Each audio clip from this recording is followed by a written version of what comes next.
días, feliz Domingo de Ramos. El que no estrena no tiene manos. ¿Qué cosa esta? Estas son cosas de los mayores. Sed bienvenidos todos a este lugar donde nos reunimos para adorar al Señor. Muchos domingos de Ramos he pasado en mi vida. Tantos cuantos años tengo, claro.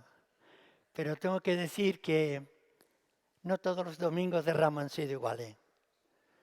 Cuando el Domingo de Ramos tomó una proporción adecuada en mi propia vida, es cuando entendí la razón por la que Cristo entró en Jerusalén. Él fue a buscar algo que yo necesitaba y efectivamente lo encontré.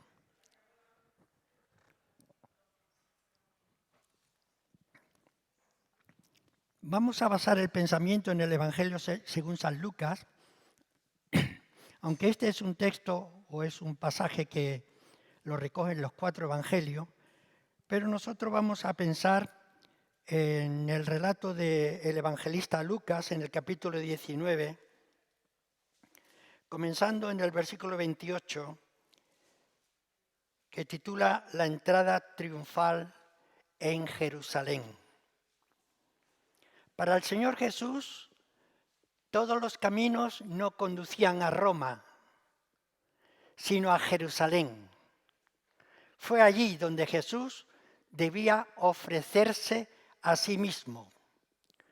Jesucristo estaba dispuesto y decidido a sufrir y a morir por nosotros.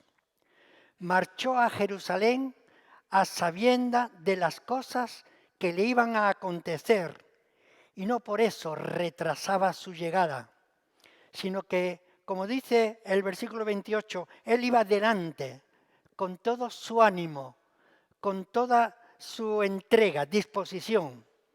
Parecía como si tuviese prisa por llegar cuando iba a significar tanto sufrimiento. La instrucción de Jesús a los suyos debió haber tenido lugar cuando estaban en el camino frente a Betfagé. En ese momento el Señor le ordenó ir a la aldea que tenían enfrente y luego, esto es, inmediatamente al entrar en ella, en la aldea, se encontrarían una asna atada y una borrica, un borriquillo. Solamente Mateo nombra a 2 animales, los otros evangelios nombran a un solo animal. Esto no significa discrepancia, solo que el resto de los evangelistas se dedicaron a lo más importante. El maestro mandó a sus discípulos a buscar el animal que estaba atado nada más entrar en la ciudad. Debían desatarlo y debían de llevárselo, traérselos a Jesús. El Señor estaba cumpliendo la profecía que anunciaba la entrada del Mesías en Jerusalén, cabalgando sobre un pollino. Zacarías 9:9. Alégrate mucho, hija de Sión. Da voces de júbilo, hija de Jerusalén. Mira que tu rey vendrá a ti, justo y salvador, pero humilde, cabalgando sobre un asno, sobre un pollino, hijo de asna. Jesús entró en un asno porque quien entraba en Jerusalén era el príncipe de la paz, anunciado proféticamente por Isaías capítulo 9, versículo 6. Nos dice el versículo 34 que Cristo es el dueño. Ellos respondieron, si te preguntan qué es lo que haces con el borriquillo, por qué se lo llevan, tú le dices que el Señor lo necesita. Porque Cristo, el Señor, es el dueño absoluto de todas las cosas. Por eso pudo ordenar que desatasen al pollino ajeno, porque simplemente el Señor tenía necesidad. Es que todo le pertenece al Señor. Es que no hay nada que sea nuestro. Absolutamente todo es del Señor.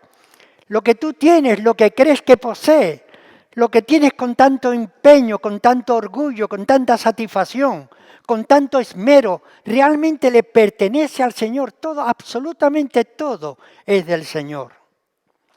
Es maravilloso observar cómo Cristo ha limitado su acción de manera que, pensando con todo tipo de reverencia, el Señor Jesucristo está usando nuestros labios para poder pedir aquello que Él estaba necesitando. Él hace uso de lo suyo. Tú vas y le dices que yo lo necesito. Es muy bonito pensar que no hay otras manos más que las nuestras para hacer lo que el Señor quiere hacer. Y Él dice, tú coges el borriquillo y me lo traes. El Señor está usando nuestras posibilidades. Es curioso pensar cómo el Señor está usando de nuestros pies para ir y hacer el encargo que Él tiene preparado para nosotros. Es muy bonito pensar que el Señor tiene nuestros propios ojos para poder ver la situación humana tal como realmente nos rodea. Debe apreciarse que el Señor da las instrucciones a sus discípulos a modo de mandamiento. Los verbos de la primera ocasión están en un modo imperativo. Ve, desata al pollino. Y si alguien te dice que lo coges porque yo lo necesita, en tal caso le responde que el Señor lo necesita. Cristo no dijo, vuestro Señor lo necesita, sino que el Señor, porque quien estaba reclamando el servicio de aquel pollino era ni más ni menos que el creador de todas las cosas. Y por tanto, el dueño absoluto de todo lo creado. Este calificativo era usado generalmente para sustituir al término Yahvé, o sea, Jehová. Aquí el Señor se está identificando con el Padre. Es el mismo, es el dueño absoluto el que lo está necesitando. Cristo conocía el corazón de aquel hombre, el dueño del pollino. No sabemos qué circunstancias habían ocurrido anteriormente, pero lo cierto es que aquel hombre le satisfizo aquella respuesta de los discípulos cuando fueron a recogerlo. Sabía que ningún tipo de violencia cedería aquello que el Señor necesitaba. Los que en verdad quieren cumplir y obedecer al Señor podrán observar que las cosas salen conforme Él quiere, conforme el Señor tiene preparado, conforme el Señor tiene dispuesto. No hay sorpresas, no hay intrigas. El Señor dice y se hace, y es tal como el Señor lo dice. Fueron los que habían sido invitados, versículo 32, y lo hallaron tal como el Señor lo había dicho. Es un consuelo para los que obedecen el mandato de Dios, el saber que han de encontrar lo que Dios tiene en sus designios. Y han de obrar en confianza, han de gozarse, han de estar tranquilos, han de estar reposados, porque no va a haber sorpresa ante lo que el Señor está mandando. Como detalle añadido, podemos ver que los discípulos, además de obedecer, lo hacen de muy buena gana. Han de adornar la obediencia, del mismo modo que tienen que adornar la doctrina de Dios. Dice en Tito 2:10, sino que se muestren fieles en todo, para que en todo adornen la doctrina de Dios, nuestro Salvador. Qué maravilloso es poder obedecer con elegancia, con belleza, con prontitud, rodeándolo de un testimonio que sea comunicando la realidad de lo que estás haciendo. Por eso los triunfos de Cristo son tema de las alabanzas de los discípulos. Cuando Cristo se acercaba a Jerusalén, toda la multitud de los discípulos, no solo los 12, sino toda la multitud, comenzaron a alabar a Dios a grandes voces por todas las maravillas que habían visto, versículo 37. Aquí leemos como cuando ya se acercaba a la bajada del monte de los Olivos, los discípulos de Jesús, que eran muchos, se pusieron a alabar a Dios a grandes voces por todos los milagros que habían visto. Así vemos que estos discípulos que fueron enviados a traer el pollino tuvieron contentamiento con todo lo que estaban haciendo. Comenzaron a tender sus mantos por el camino, como una expresión del gran gozo que señalaban. Ellos adornaron el camino con palmas, con sus mantos, con flores, porque querían hacer agradable la entrada del que ellos entendían que era el Salvador, el victorioso, el Rey de Israel, el Rey de los judíos. Miren cómo expresaban esos sentimientos. Bendito el que viene en el nombre del Señor, versículo 38. Es decir, bendito sea, la frase está tomada del libro de los Salmos, el 118, versículo 26. Los pastores cuando volvieron, hay siempre alegría cuando el Señor se presenta. Los pastores cuando volvieron de ver a Jesús, dice el texto que ellos fueron gozosos porque habían visto la realidad de un Cristo que había nacido. Cuando vemos la llegada de los magos, dice que al ver al niño Jesús le adoraron, fueron felices porque vieron al Rey de los Reyes. Cuando en Lucas, Elizabeth, la prima, se acercó a ver a María, dijo, y mi espíritu se regocija en Dios mi Salvador. El eunuco cuando tuvo el encuentro con Felipe, dice que él volvió contento después de haber cumplido las ordenanzas del maestro. El endemoniado cuando fue liberado estaba feliz, contento, no quería separarse de la presencia de Dios. Sin embargo, el joven rico se fue triste porque no quiso obedecer. Y esa es la consecuencia, es la realidad de la vida de todo ser humano. Aquel que quiere vivir cerca con el Señor, aquel que quiere compartir su vida con el Señor, es una persona liberada, feliz, contenta, porque ha encontrado la auténtica libertad que encontramos en el Señor Jesucristo. Literalmente la gente decía, Hosanna al Hijo de David. Era una breve oración e imploraban la acción del Mesías, sálvanos ahora. Hijo de David, el que entraba en Jerusalén era el Hijo de David, el Mesías esperado. La nación entera seguía pensando en un Mesías que vendría a liberarles de la esclavitud de los romanos. Pero la liberación de Cristo fue inmensamente superior a ese tipo de liberación. Los triunfos de Cristo y las alabanzas de los discípulos eran para los orgullosos fariseos motivos de gran enfado. Algunos de los fariseos de entre la multitud le dijeron, Maestro, reprende a tus discípulos porque están gritando demasiado, porque están hablando. Pensaba que Jesús no debía aceptar tales aclamaciones y por ello esperaba que le reprendiesen, que le hiciese callar, pero Cristo acepta la alabanza de su pueblo.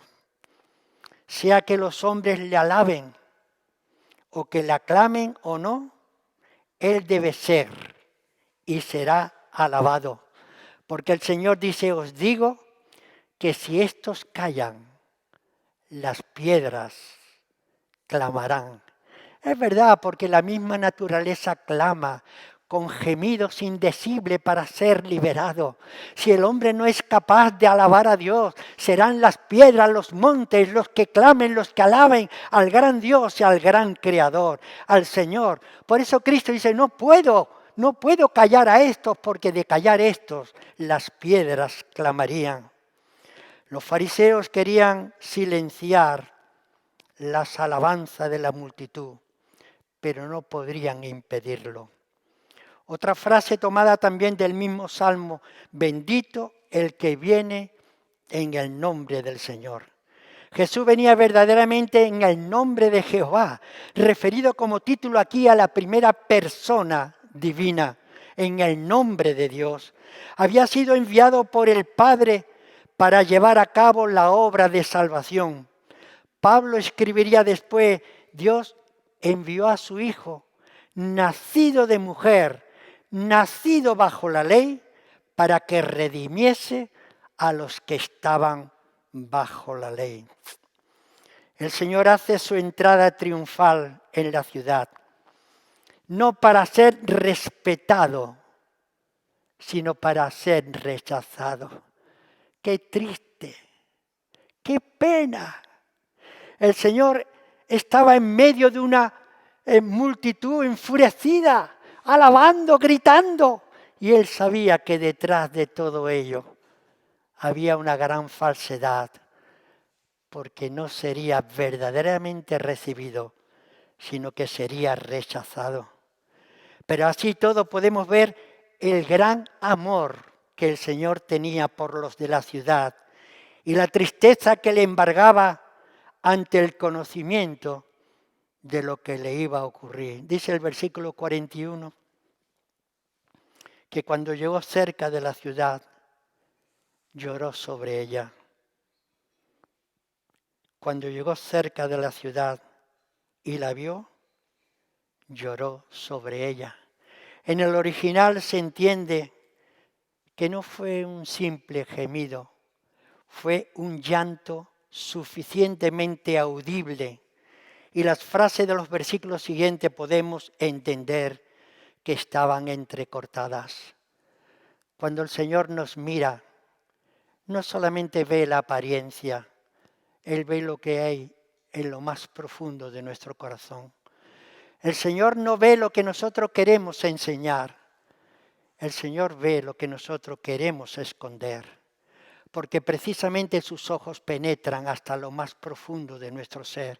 Y por eso el Señor salió llorando, porque veía en medio de una multitud que gritaba a hombres y mujeres que realmente le rechazaba.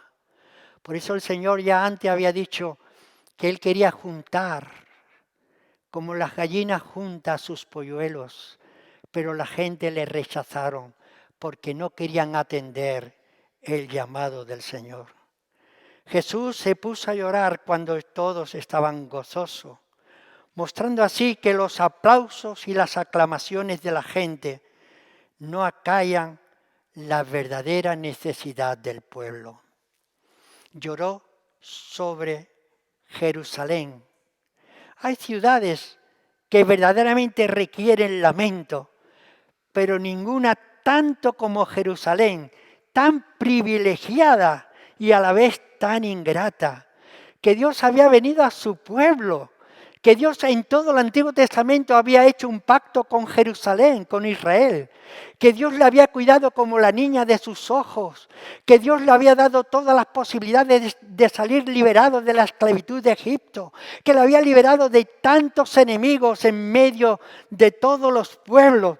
Y Él viene a su pueblo liberado y su pueblo no le recibe, sino que le rechaza, porque Jerusalén no ha aprovechado el día de la gran oportunidad.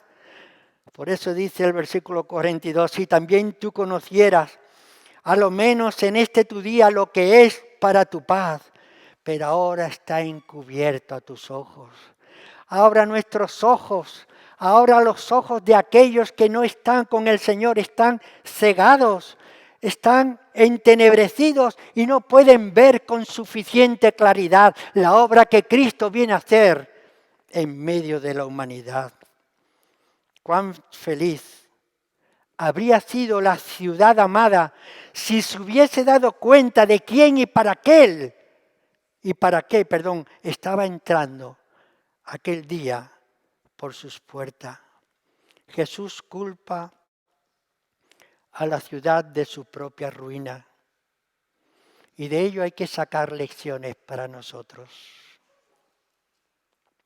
Hay cosas que son para nuestra paz, cuyo conocimiento nos interesa grandemente, porque son las cosas que afectan a nuestro verdadero bienestar presente y futuro.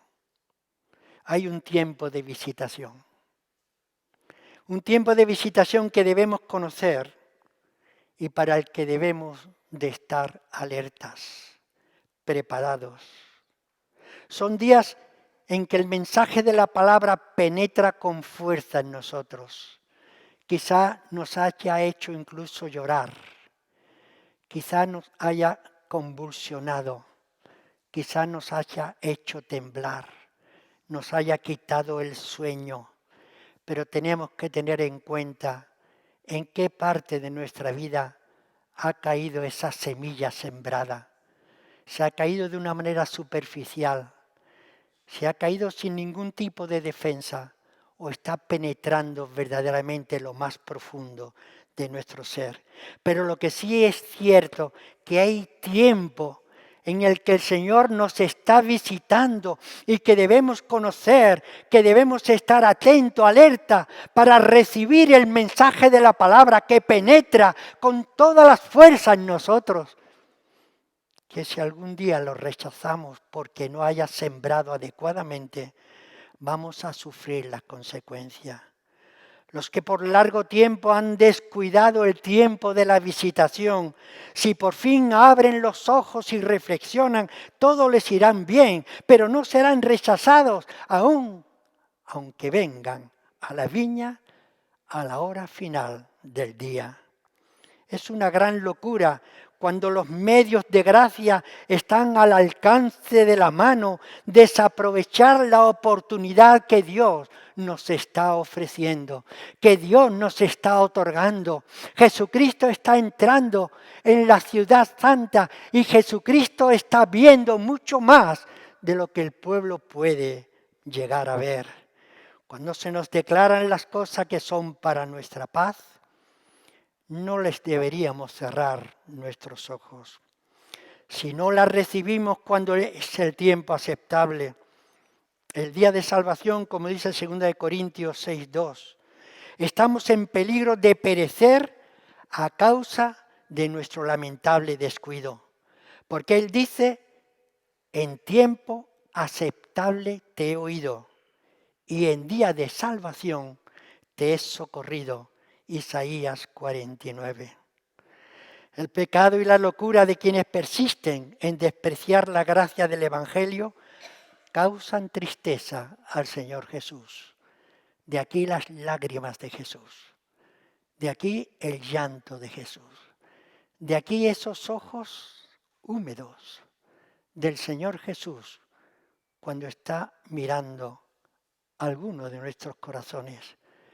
Porque apenas hemos abierto acaso un resquicio, un breve resquicio, donde difícilmente se puede hacer la obra que Cristo viene a hacer en cada uno de nosotros.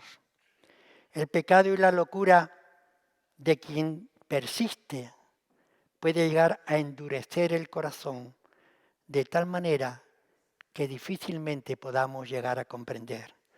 Así como Él mira con los ojos nublados por las lágrimas de las almas perdidas, así también nosotros tendríamos que llorar y orar para que otros muchos, otros tantos a nuestro alrededor, no desprecien el día agradable en que el Señor les está llamando.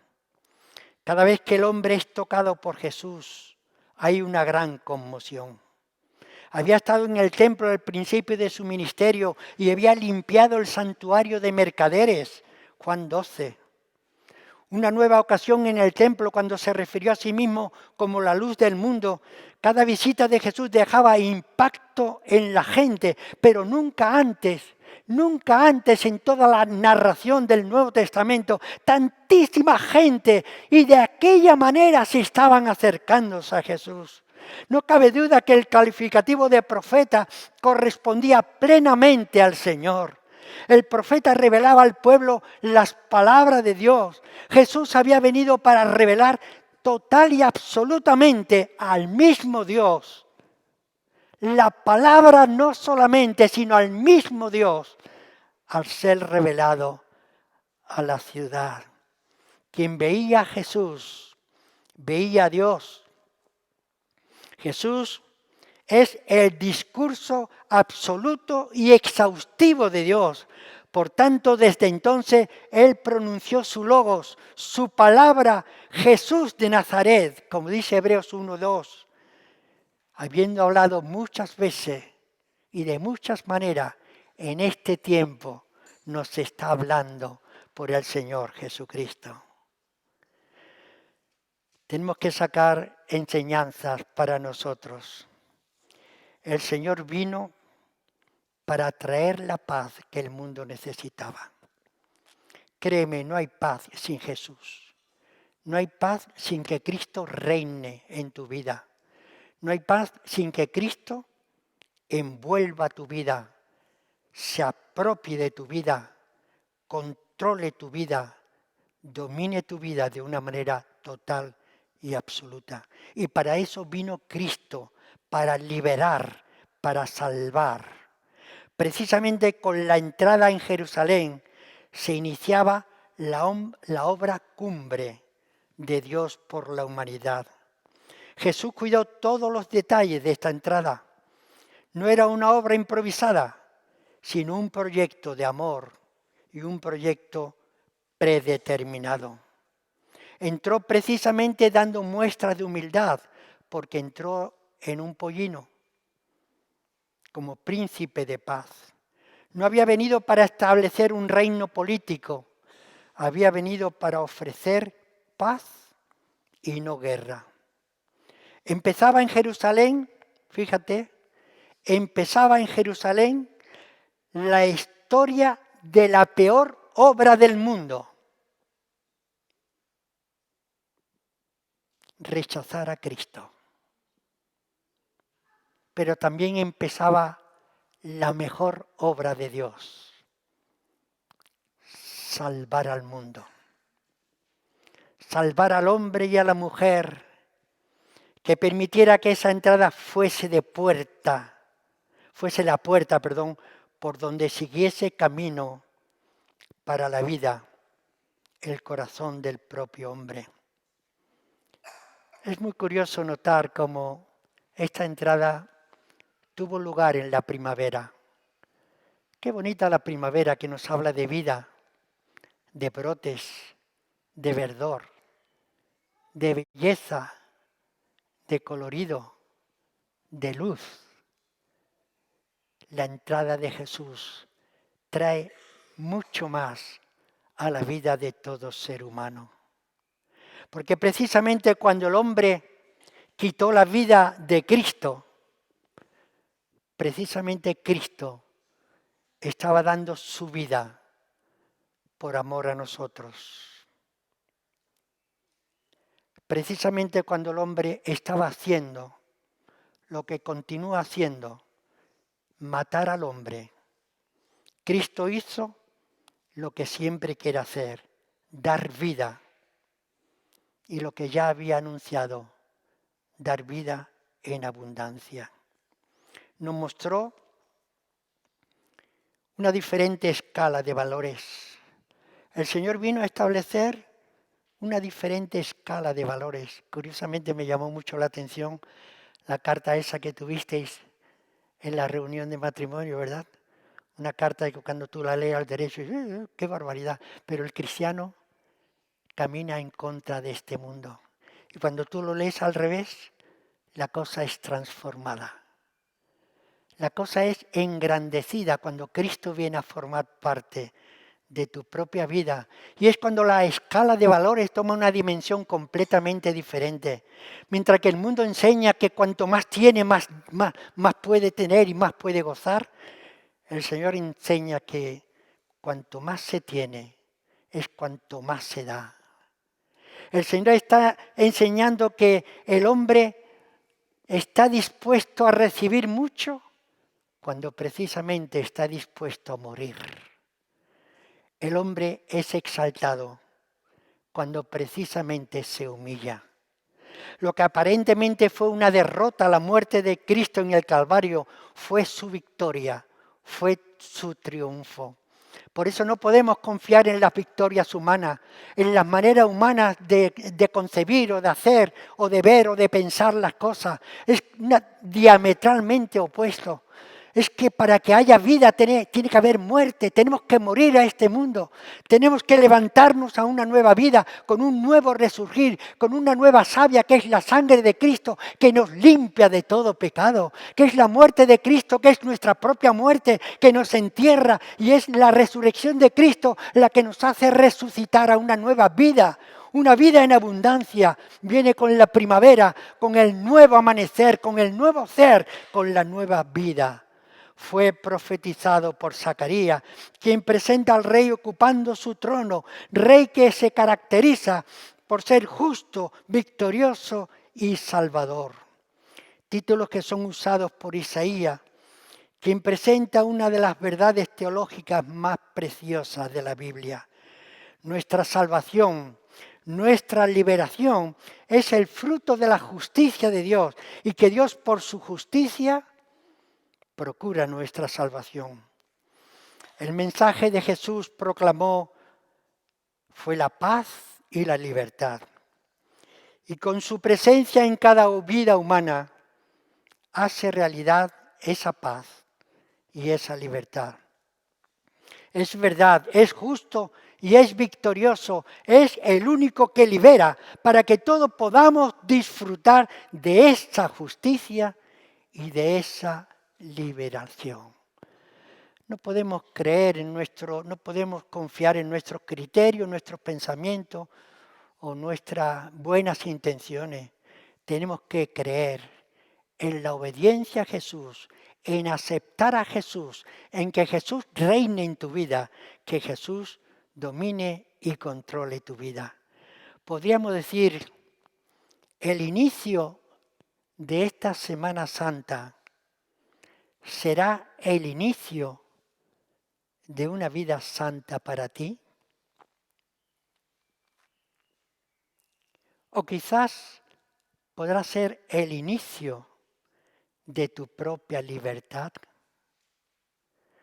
Cristo vino precisamente a eso, a entregarse, a darse para que nosotros, obteniéndolo, tengamos vida y tengamos vida en abundancia. No nos confundamos, hermano. No pensemos cosas extrañas. O tienes o no tienes. O crees o no crees. Jesucristo ha venido para salvar, rescatar todo lo que se había perdido. Voy a decir algo que hace ya mucho que no digo. ¿Sabe lo que está perdido? Está perdido aquello que no está en el lugar que le corresponde. Cuando tú vas a buscar la tijera y dices, no está, se ha perdido. No, no está, no se ha perdido. Es que no está donde debe estar. Por eso cuando el hombre no está relacionado debidamente con Dios, el hombre está perdido, porque no está donde debe estar.